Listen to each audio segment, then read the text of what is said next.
Welcome to Cousin Osmosis, a podcast where we cousins talk about what we know through cultural osmosis. Yay! This is not the third time we've done that intro. Nope. We definitely did it right on the first one. Mm-hmm. We'll keep telling our fans and ourselves that. Yeah. Look, as long as no one knows it's a secret, it stays in our blanket fort. Yes, everything in here is not public at all. We definitely don't record this for people to listen to and post it on the internet. Nope, not at all. This is just for us. Also, for reference, we record in a blanket fort for soundproofing, which is a recent development and hopefully not a very long one because it's really hot in here and we can't move our legs at all. No, it's good. And by good, I mean bad. Yeah. Okay, so this week we're going to be talking about the movie Moana. Which I have not seen. And I have many times. So, what do you know about the movie Moana? Disney movie. Yes. I look, you can't see us, but I looked with a very questioning look. I think it came through in your voice. Okay, it's a Disney movie. It's a musical. Lin-Manuel Miranda worked on it and maybe sings in it. The main character's name is Moana. Yes, yes. Okay. The Rock is in it, and he's a god? Yes, a demigod. A demigod. Mm-hmm. He is looking for his... Okay, this is where I get... Now guess the plot. No, let's do things that I know. Okay. There's a chicken in it. That is comic relief as a chicken. There's a part where Moana, there's like a big lady who looks kind of like Moana, who I believe is a god of some sort, and she's a big, like, flower land lady. Mm-hmm. There's a giant singing crab that is evil, and an evil giant singing crab. Yes. Who, like, about glitter and gold and stuff, and yes. about, like, that. Those are the things I know for sure. Okay, cool. Those are some good things. You were right about all of those. You do know those. I do. Now guess the plot of Moana. I think Moana is like, I'm going to go off on my own adventure now. Oh, wait, I do know another thing. She's got a grandmother. Her grandmother is in it. Yes. Who has a tattoo. That is cool. She's like, I'm going to go off on my own adventure now. And her family is like, no. Don't go off on your own adventure. Stay here with us. But then they're like, okay, you have to go on your own adventure. And she takes her pet chicken with her. And then she somehow runs into a demigod played by Dwayne "The Rock" Johnson. Oh, it's all Polynesian inspired. Yes. I didn't mention that, but I did know that. And one of the songs is the first song that is in two languages. But it's the same in the verses, and it's the same. There was I watched a video about it.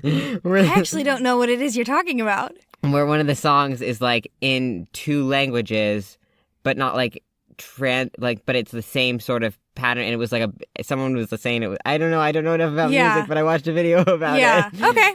Maybe I'll find the video for you after this. I don't think I've seen this actually, so I'd be interested to find that out. It's a thing, apparently. I think that Dwayne "The Rock" Johnson is looking for his thing. I think a physical, a weapon, maybe? Guess what the weapon is. What type of big weapon? Fish hook. I've seen pictures of him with a big fish hook. So, why does he need the fish hook? Kill other gods. Okay, so vengeance. Maybe not vengeance. God of War just came out, and I haven't been playing God of War, but I've been hearing a lot of people talk about God of War, so killing gods is kind of on my mind. Okay, cool. So I think that's where this is coming from. But he's got to do a fight. But I think the giant crab has the cook. I think that's where it is. And then he's got to fight his dad god, who I've now because he's a demigod. And then the who's evil, who I haven't seen any.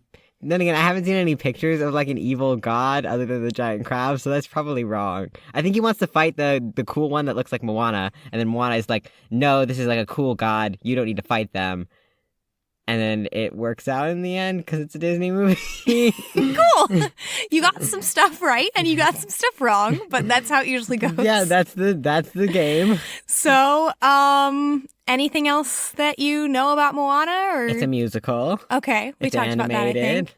What's your experience with Moana? My experience with Moana is I saw it It made me laugh and cry and feel very emotional. The grandmother in it is important to me because I had a really close relationship with my grandmother, not the one that we share.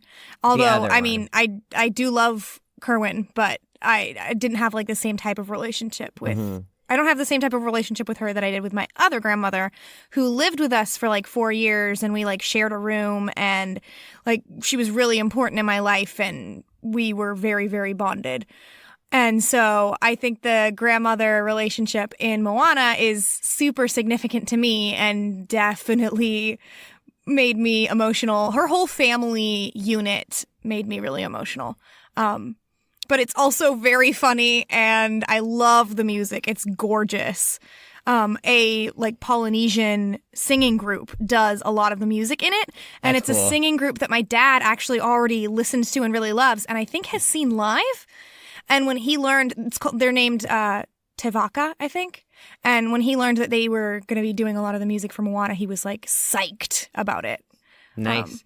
Yeah, I'll be interested to see if I like it, because I'm not a huge Disney movie person. Like, I watched a lot when I was a kid, and I had favorite ones, but I saw Frozen when I was in high school, and it came out, and I was it's definitely better than Frozen. Okay, because I did not really like Frozen. Here's the thing. I like Frozen. Frozen is very overrated, though. Like, I like it. It's good, but I don't know why it gets so much attention. It's okay. We don't there are need better ones. Moana is better. Yeah. There you go. Hard stance of this podcast. Moana is better than Frozen. Yeah, you can fight me on that one. I will defend it tooth and nail. Yes. I have many, many reasons. All right. All right. Well, we're going to go watch the movie. Yes. We'll get back to you after this musical sting. Yep. Bye. Bye.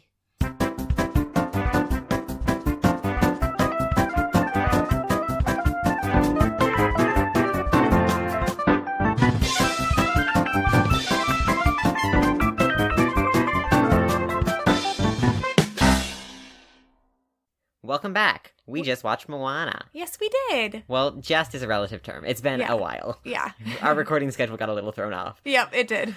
But we're here, and you're here, and that's all that matters. Yes. So, Moana. Let's get into it. So the movie... Look, no, the movie. It's yes. It's new slang.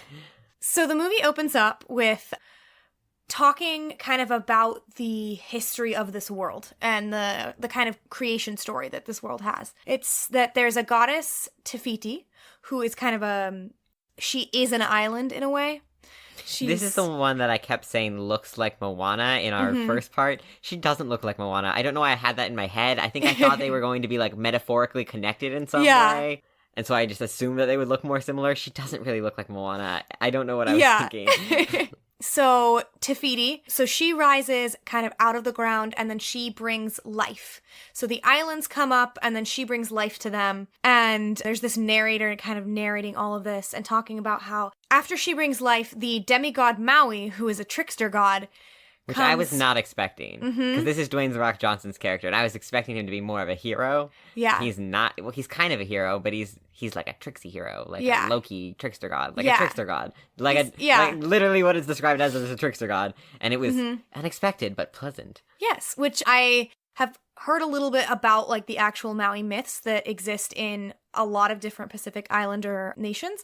And different people groups, and a lot of them have stories of Maui, and he is a trickster god in many of the stories.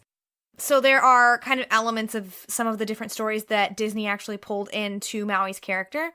He is a shapeshifter, and so he, with his magical fish hook, can shapeshift, and he goes into Te Fiti and steals her heart, which is the heart of creation.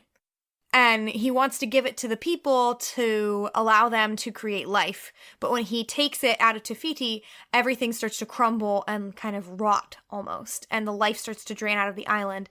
And he flees, but he and the Heart of Creation are both never seen from after that moment. And he's lost... the other god and god to... Yes, and as he's fleeing, a fire demon, Te Ka, comes and...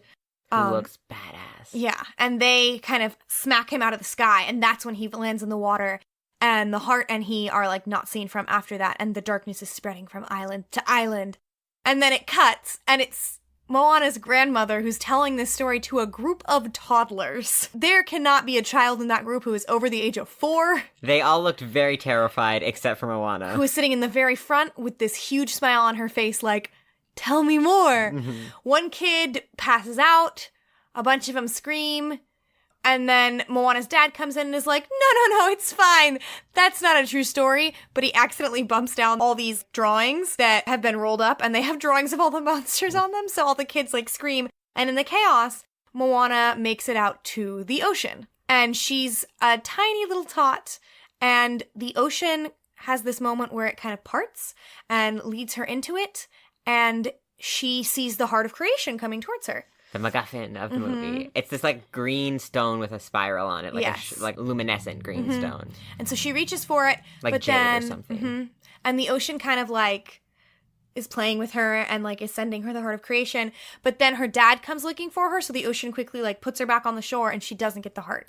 The water looks fantastic in this movie. The animation there is gorgeous, and the light, even the colors, and the, like, they get the, like, reflective property of water really well. And the fact that it isn't just one color, it's like a scaling colors in each bit of the water.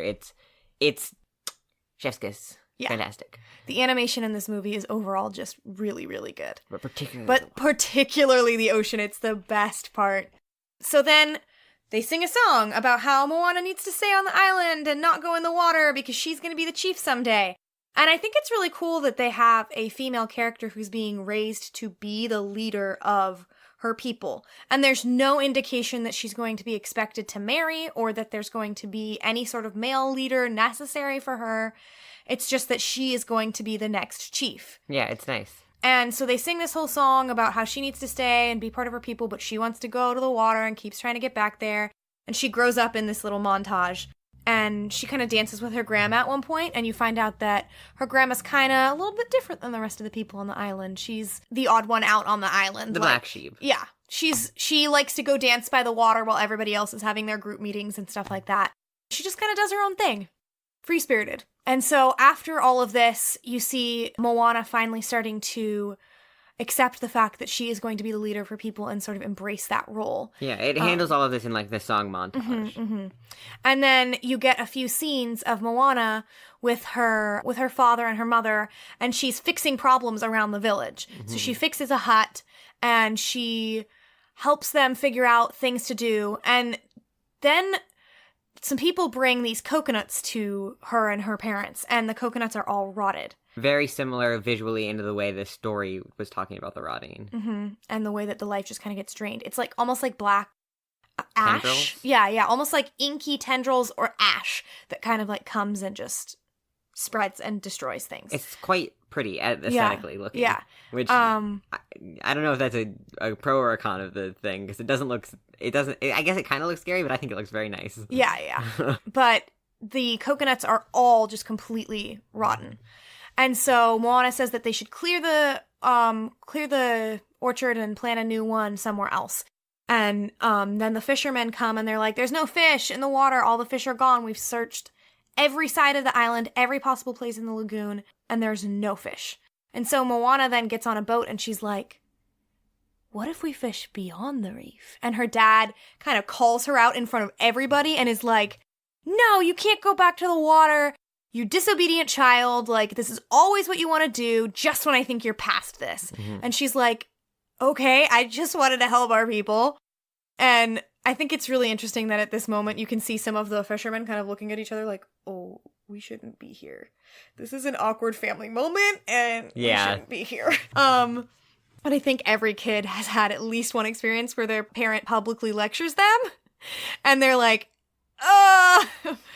this is so embarrassing. So I think that part is definitely really relatable. And that's when Moana tries to actually go out on the water, and she sings her whole song about wanting to be on the water, and she takes her boat out there. And this is one of the most relatable songs in the film. Yeah. A lot of people are like, well, yeah, there's stuff that I've wanted to do or felt called to that not everybody thought that I should do or could do. And so she takes her boat out on the water and she totally crashes it. Yeah, it's too small. The waves are too... When she gets outside the reef, the waves are, like, overwhelm her very quickly. Yeah, she gets completely toppled. She even gets stuck underwater at one point. Her foot gets wedged in some coral, and then she has to use a rock to get herself out. Yeah, it was, like, a very bad situation. Yeah, very, very She could bad. have easily died. It really made me think of when I was little and we would go to the beach. My dad would always say, never turn your back on the ocean, because if you like are in the water and then you turn around, you don't see the waves coming and you could easily get pulled under, and it's not good. So after she does this, her grandma finds her and figures out what happened. And she's like, well, I guess you're not meant for sailing. I guess you're just going to be the chief and stay on the island. And Moana's like, why are you being weird? And eventually she convinces her grandma to show her this thing that she is like kind of hinting at. And it's the history of their people, that they used to be voyagers. So there's this whole cave where they've blocked it off with rocks. And when you go through there, it's just boats. Very pretty boats. Very pretty boats. And there's one really big one. And her grandma told her when she goes in there to bang the drum. And she bangs the drum and she kind of gets hit with this. It's another song. But it's these visions of where her people came from and that they used to voyage across the water. And it is the best song in Moana. This is also the one that I was talking about when I was referring to the song that speaks in 2 different languages. And it blends really seamlessly between the two. We can link that video if you guys are interested to see it. It's not a perfect video, but it does get that kind of point across in a more eloquent way than we can. Yeah, especially when we were trying to. You hadn't seen the video, and I had seen it a long time ago. It talks about good examples and bad examples, and some examples that have good and bad things about them, of Disney trying to incorporate other languages and cultures into their films. And so Moana gets really excited about this, rushes to her dad in the tent where they're having a meeting, and is like, we can save everything! We just need to go get the light of creation! We used to be voyagers! Oh, I missed an important part. After she comes back out, the ocean comes up and it like actually gives her, or the ocean comes up and the grandma gives her the light of creation, because apparently she got it after Moana was little and lost it in the ocean. She said she saw the... Yeah, she saw the ocean. Okay, I'm just gonna go... We're going to insert this earlier. After they come out of the cave, Moana is super excited about the fact that they used to be voyagers. And then her grandma's like, hey, the reason we stopped is because Maui stole the heart of creation. And so now anytime we try to go out there, it's just storms and like death and everything. Because the darkness is spreading and it's going to start spreading to this island. It already has. But this can stop it. And she takes out of her necklace the heart of creation. And the MacGuffin. And Moana's like, wait, what? And she's like, I was there the day the ocean chose you. And Moana's like, I thought I was having a dream. I was a kid. And then the ocean comes up and kind of like... Boops her, yeah. And she's like, oh my gosh, it wasn't a dream. And so she takes the heart back to the place where her family is having a meeting. And she's like, we can save everything. Look, I have our salvation. And her dad's like, you're crazy. Let's go outside. Then they find out that the grandma's dying. Yeah. And so they all go back to the tent. The grandma gives Moana the necklace. Moana gets on the boat that has the matching spiral, and she leaves. As she's leaving, though, there's this really sweet scene where she's packing, and her mom comes into the hut and sees her. And there's no talking. It's just she freezes, and you think she's gonna maybe try to convince her not to leave, and instead she just silently helps her pack. And it's that moment in the movie, if I hadn't already been crying about the grandma, I would have cried because of that moment, and I definitely cried harder the first time I saw the movie when that moment happened, because it's just this beautiful, like, supportive mother-daughter moment where her mom is just like, I understand that you need to do this, and even though I don't want you to leave, I'm gonna help. And so then she leaves. Her grandma's spirit leaves her body and becomes a stingray, like she thought it would. She has all these stingray tattoos. It's beautiful, and Moana makes it out there. And now she's in a bigger boat. Yeah, and then she doesn't know how to sail. Yeah, chicken animal companion comes with her. Yes, the chicken it's just a really dumb chicken. Yeah, it's not, I don't like it. I don't think it's funny. I love the chicken. I get that he's not everyone's thing, but I love the chicken. I don't like it at all. I feel like it's weird. It rubs me the wrong way, and so that I'm not can't totally put my finger on. And I also like they make jokes about the animal companion later, and like if you're gonna like make jokes about it and know that like there are people who aren't gonna like the animal companion, why do you have the animal companion? It doesn't do anything to move the plot forward in any way. See, I really liked it because I think it's funny when movies poke fun at their own like tropes. I think that that's a funny thing, but I get that not everybody likes that. I liked all the kind of like, well, this is what Disney does kind of jokes. But that's because I also really like Disney movies. Yeah.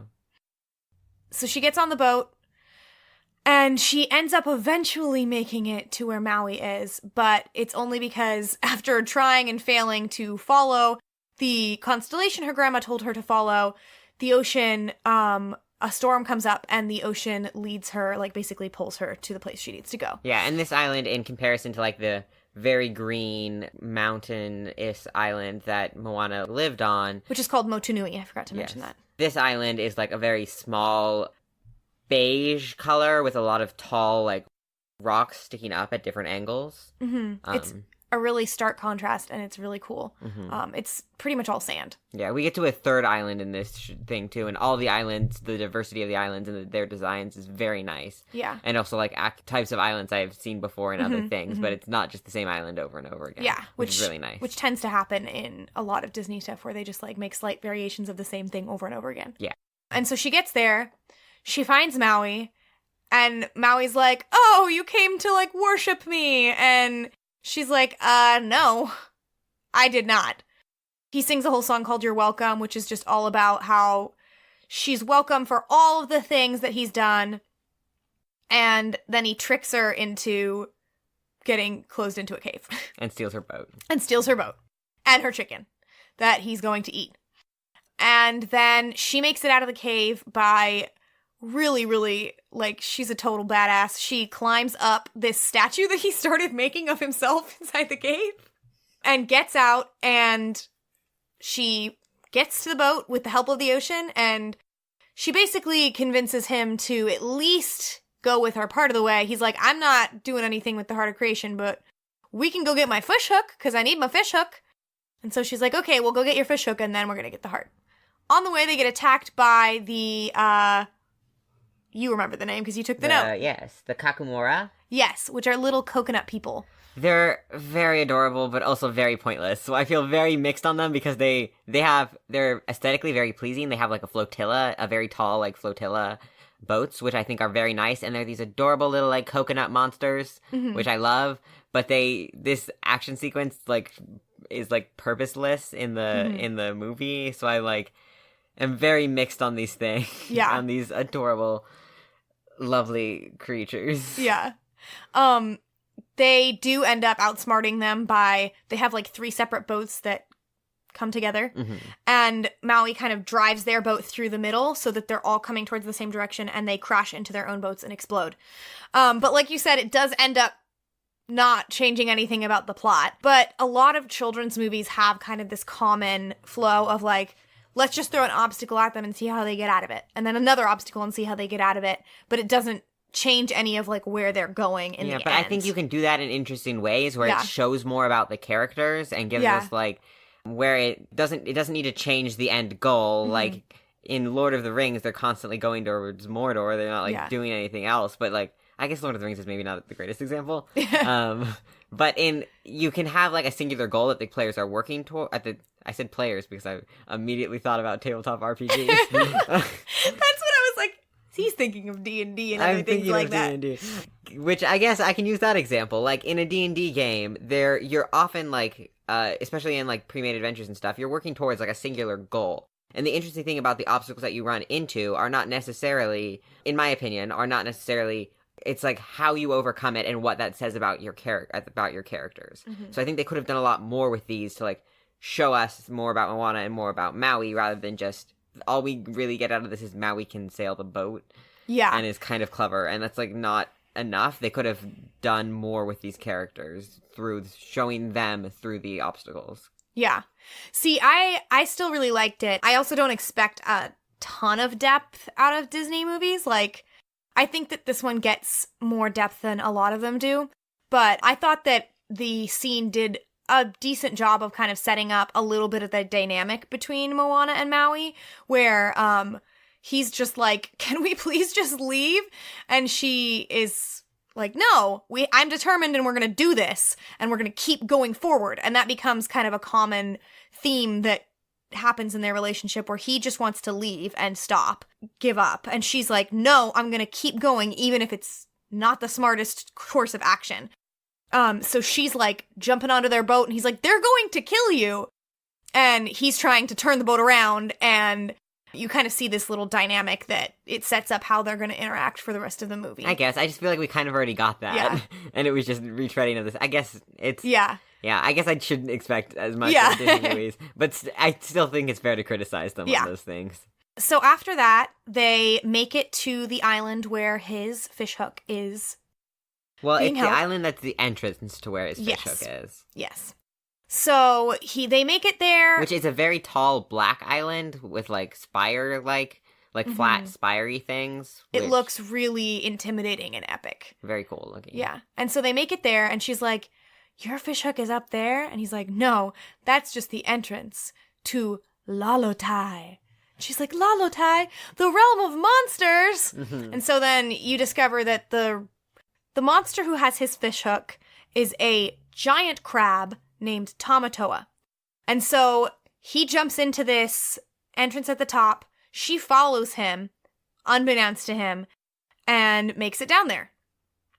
Also, I should mention here, Maui's tattoos move.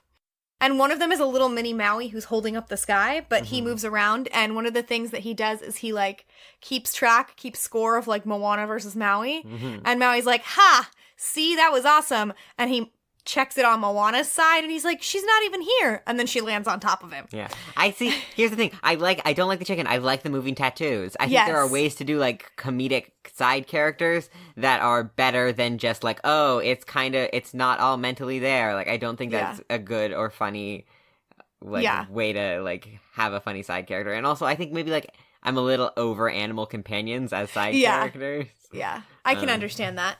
I really like both of them, to be honest. I find them both very funny. Mm-hmm.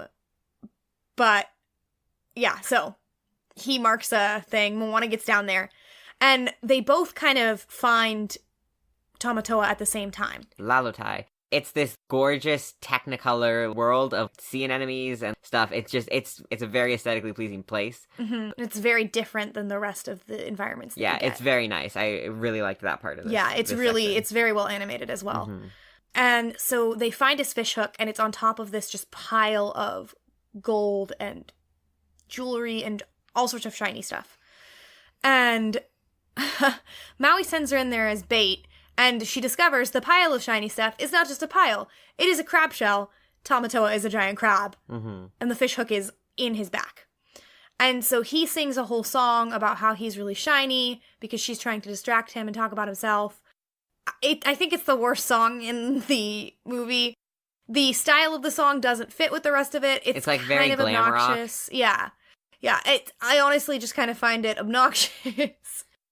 I don't like this part because there's also, like, a fair amount of, like, queer coding with this character of, like, I want to be, like, beautiful and shiny and, like the way he, like, talks to Moana and stuff, and it's just, it's not great. I'm sure you could, there's someone who's written an essay about it, if you just look up Moana queer coding, I'm sure, and it was just kind of a bummer thing to see in, like, a modern movie, but I guess it's Disney, so I shouldn't have expected much. They have a history of queer coding their villains. Yeah. But it wasn't, like, it's just, like, this minor villain in it, and they still, like, couldn't handle not making a queer-coded villain. Yeah. Like, see, I totally didn't, see that until you, like, mentioned it. I just saw him as, like obsessed with wealth. Mm-hmm. But once you mentioned that, I'm like, yeah, I can totally see how that's what happened there. And he kind of falls into the trope of, like, the sissy villain of, like, not, of, like, kind of, like, effeminate and, those sort of tropes. Yeah. I don't like Tamatoa as a character. And so it's one of the weaker parts of the movie. Mm-hmm. I think we're both in agreement there. Maui ends up... Which is a shame, because it's such a pretty, like, location. And he's, like, a cool-looking character. Yeah. It's a cool concept, and I think that's the worst executed part of the movie. Mm-hmm. So... while she's distracting him, Maui gets the fishhook out of Tamatoa's back. But then he can't shapeshift into the animal he wants to shapeshift into and keeps going into like little things like beetles. So Tamatoa grabs him and he's like, ha, I gotcha. And then Moana has been tossed aside and she finds this bioluminescent green algae stuff and gets an idea. So she holds up the Heart of Creation and she's like, hey, I've got a treasure you want. And he's like, oh, the Heart of Creation. Oh my goodness, I gotta get that. And she throws, it looks like she throws it. And then they start running away, leaving Tamatoa chasing that. And Maui's like, what about the heart? And she's like, I've got a better one. And it's the actual heart. She had covered a rock in the bioluminescent algae, which Tamatoa discovers too late. They escape. And then they move on to find Te On the way there, Moana tries to convince Maui to teach her to sail. And he does. No, this happens before. Does he? Does it? Because this happens when he's right after the coconut. Oh, people. yeah, you're right. You're right. And then they end up on... Yeah. I'm going to say that and then put it back in there. Okay. After they escape the coconut people, Moana learns how to sail from Maui, who does not want to teach her, but the ocean sticks a blow dart in his butt, which paralyzes him, so he has no other option. She ends up falling asleep partway through, and that is when they reach their next destination.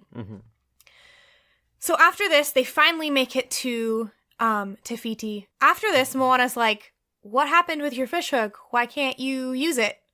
And she ends up getting this sad story out of what one of the tattoos on his back is, which is that he was born just a regular human. His parents tossed him out. And tossed him into the ocean. Yes, literally tossed him into the ocean. The gods found him and took pity on him and gave him his fish hook and his immortality and his demigod status. So he has basically lost his confidence and can no longer use his fish hook because he realizes that no one considers him a hero anymore. And the whole reason that he has basically done anything is to try to get the praise and love that he never had from his parents. It's really sad. But then after a pep talk from Moana, he kind of just gets it. Yeah, I feel like this is kind of a pacing issue of this movie. Like, that is an interesting story, but it happens in, like, literally one scene. All of it, like, the whole story, and it goes from immediately from, like, I can't use my fish hook to literally, we are outside, why can't you use your fish hook? Here's the sad story. Oh, if I do this thing, it'll make me be a hero again. I can now use the fish hook again. Yeah, it's like literally very squished together and very quickly. And I think that if they had like moved stuff around a little more, and like maybe that story had come out of him a little like slower, and we had seen him having trouble with the fish hook earlier, like maybe instead of going, the realm of monsters is cool, but maybe they have to go there for a different reason, and we could see him having trouble with the fish hook with the coconut people or something.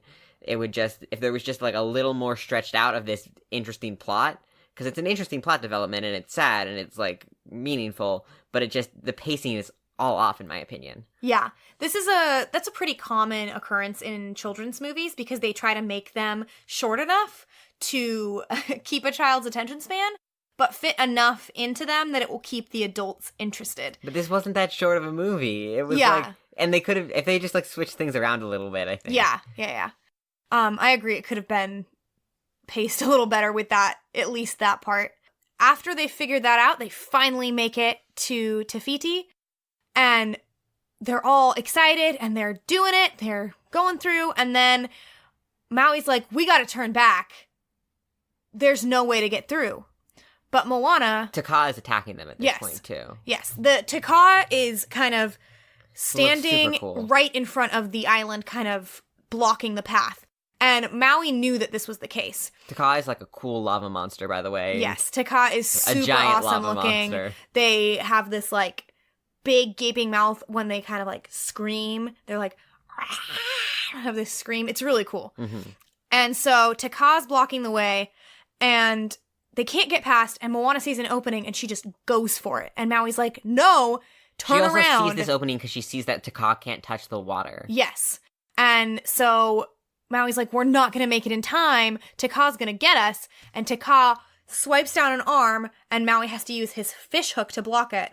The force is so great, it blasts them way back. And we discover that Maui's fish hook has partially broken. It is now cracked, and if it takes one more hit, it will completely break, according to what he tells us. Which is a children's movie, so we can assume it is true. So he ends up ditching Moana, flying away as a giant hawk, and she is just totally despondent. She's like, why did you send me, Ocean? What's going on? And then her grandma appears to her as a ghost, and gives her a pep talk and sings to her about who she really is. And Moana has this big moment where she goes, I am Moana. There's also ghosts of all her ancestors. Ghosts of all of her ancestors sailing around. And she had thrown the heart into the ocean in her despair, and she swims down and gets it, and then she sails herself back to Te Fiti, and she's starting to take on the monster, and Maui shows up to help her. Because he, after kind of, I guess, having a temper tantrum, decided that all of life was worth the loss of his fishhook. Wow, shocker. And so they fight Te Kā. Maui ends up getting that last blast to his fishhook, and Moana makes it over to the island, and the island is literally gone. Yeah, there's like a hole in like the shape of a woman island. There is a Te Fiti-shaped hole, and she knows she has to return the Heart of Creation back to the spiral, and then she turns around and she sees Te Kā, and Te Kā has what in the center of their chest? Spiral. A spiral. This was a nice twist. I was not expecting this. this. I was not either. It's a well done twist. Yeah, and it's kind of, there's this kind of message of like, well, if somebody takes away your heart, you are left with only anger and rage and... But also a nice message of like, you can change back. Yeah. Because what happens is Moana tells the ocean to like let her through, and it like parts, and she like, there's like a nice song callback. Mm-hmm. Yeah. Where she sings part of a song from earlier. Yeah, and she sings about how she knows who Te Fiti truly is, and this is not who she is. This anger, this resentment, this bitterness for what has been taken from her is not who she is. And by the time Te Kā makes it to Moana, she has cooled enough that she's basically just rock. So Moana can then put her forehead against Te Fiti/Te Kā's forehead, which I know is in several Pacific Island cultures a common greeting and a way of kind of putting your head against somebody. It's almost like you're sharing breath with them, so it's like you're sharing your life and your spirit with them. I could be slightly off on that. That's the general idea that I got. So if anybody out there corrects me, like knows that I'm wrong about part of that, please correct me. Yeah, tweet at us. Yes, please tweet at us. I don't want to like misrepresent a culture. I just know that that is a common greeting and kind of familial gesture in certain Pacific Island cultures, which I think was really cool that they included that in there. And they include it with Moana and her grandma earlier when she's saying goodbye to her. It happens a few times.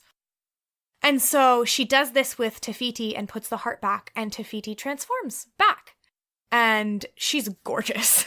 The animation on her is really, really good. A beautiful plant island lady. Yeah, she's kind of almost like druidic looking. Kind of. Like her skin looks like it's made of moss, and she's got like a flower crown. Yeah, and she's got like trees and plants and everything all growing all over her. And she takes Moana and Maui in her hand. Maui apologizes for literally stealing her heart, and she, in a typical gracious goddess move, gives him a new fishhook.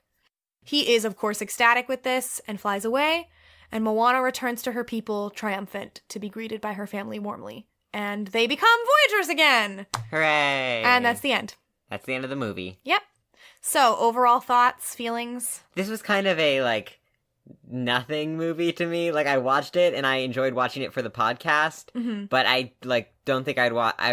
There's a reason I didn't watch it the first time, and it was because I knew I wasn't gonna have. I didn't really have strong feelings about this one way or the other, which is interesting. I don't watch a lot of things that I don't feel about. I'm pretty picky about what I like to watch and stuff, and tend to only watch things that I know I'm gonna like or gonna like, or that are the kind of things that I like.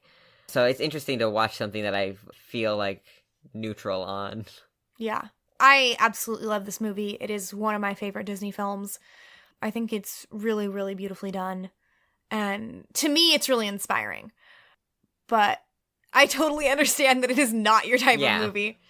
So I enjoyed watching it for the podcast. This is something I've noticed about. I've found out about myself is that if I have a purpose for watching things, I actually enjoy it a lot more. So like I'm really liking like just doing this podcast because it's giving me like a reason to watch all these things. Yeah, and it makes you a little bit more attentive towards things that you wouldn't normally be looking for, instead of just like kind of passively sitting back and watching. Yeah, it's nice. So if you guys want to find a good way to watch stuff, make a podcast. No, don't. This is our podcast. Yeah. Just listen to our podcast. Yes. So, who was your favorite character? I think it was Maui. I thought he was really interesting. I like that he had a non-traditional body type. I like Trickster God's ideas in general. I liked how he had a confident veneer but wasn't actually confident. He was, I think, like a complex character that I found interesting, despite it being like a children's movie. I, of course, love Moana, but my favorite character in this movie is the grandmother. I really love that she is so just cool with being who she is, and she's part of the community and part of the village, and she's important to everyone there, but she doesn't feel like she has to stick with all the norms, and yet people still love her and accept her, and people might think of her as weird, but they still love her and they accept her and they don't like outcast her. And the relationship between Moana and her grandmother especially was very touching to me, because I had a really close relationship with my grandmother. And not the one we share, the other not one. Not the one we share, the one who has since passed.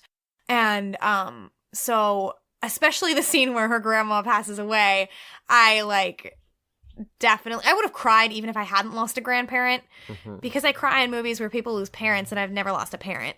But it really, really moved me. What was the most surprising part of the movie to you? I think the most surprising part was, gosh, I had it a second ago, was how magical the world was. I wasn't expecting, like, most of recent Disney movies and most Disney movies don't take place in, like, a world that feels magical. They take place with, like, characters that feel magical, but there's not, like, a lot of,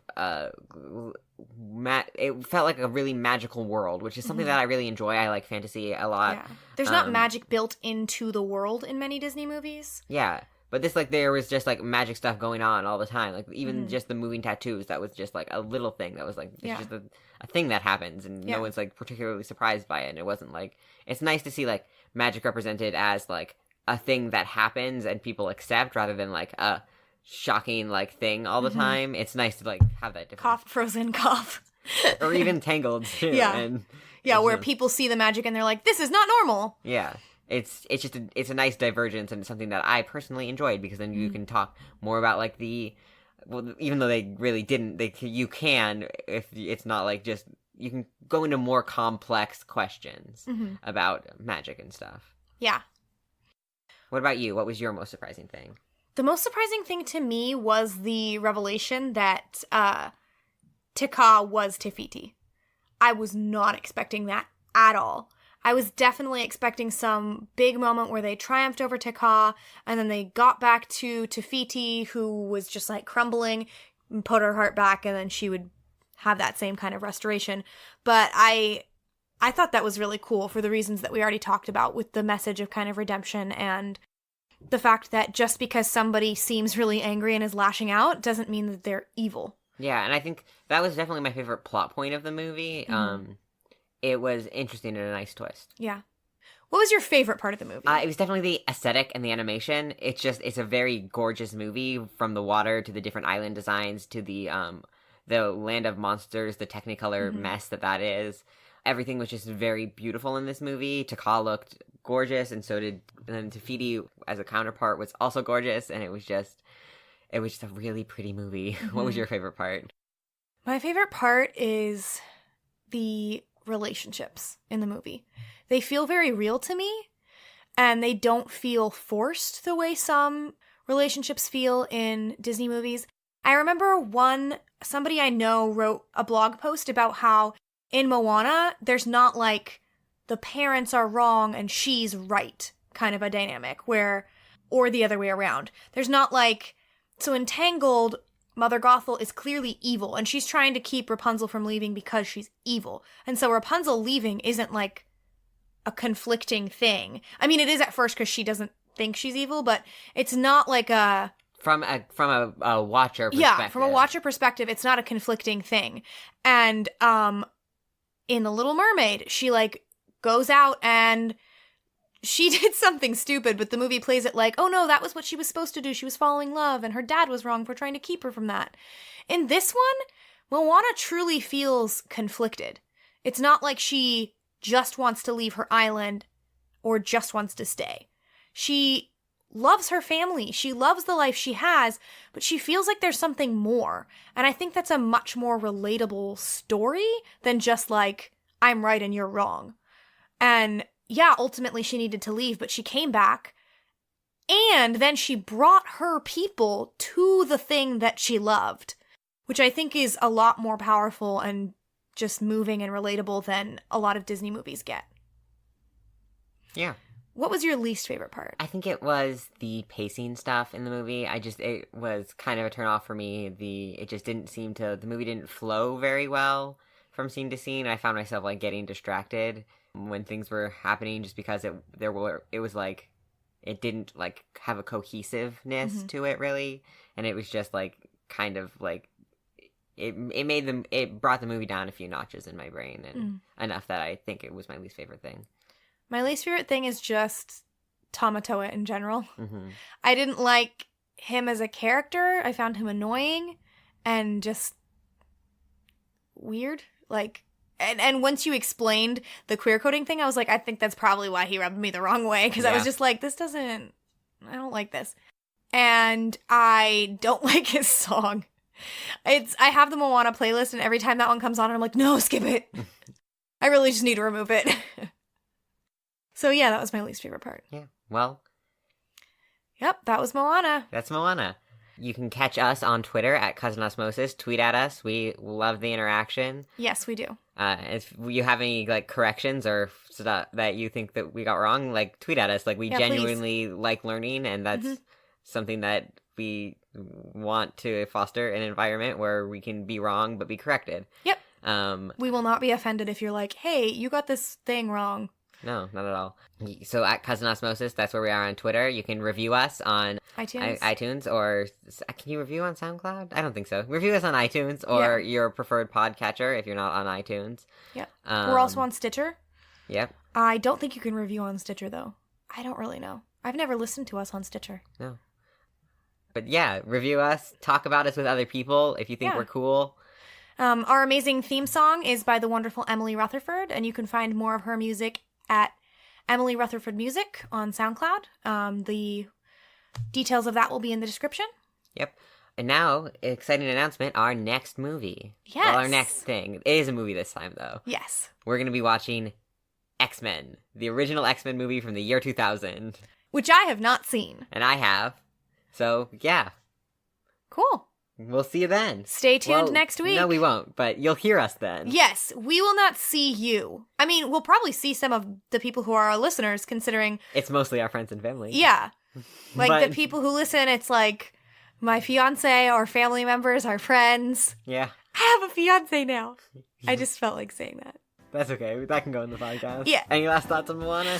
I love it. It's one of my favorite movies. How about you?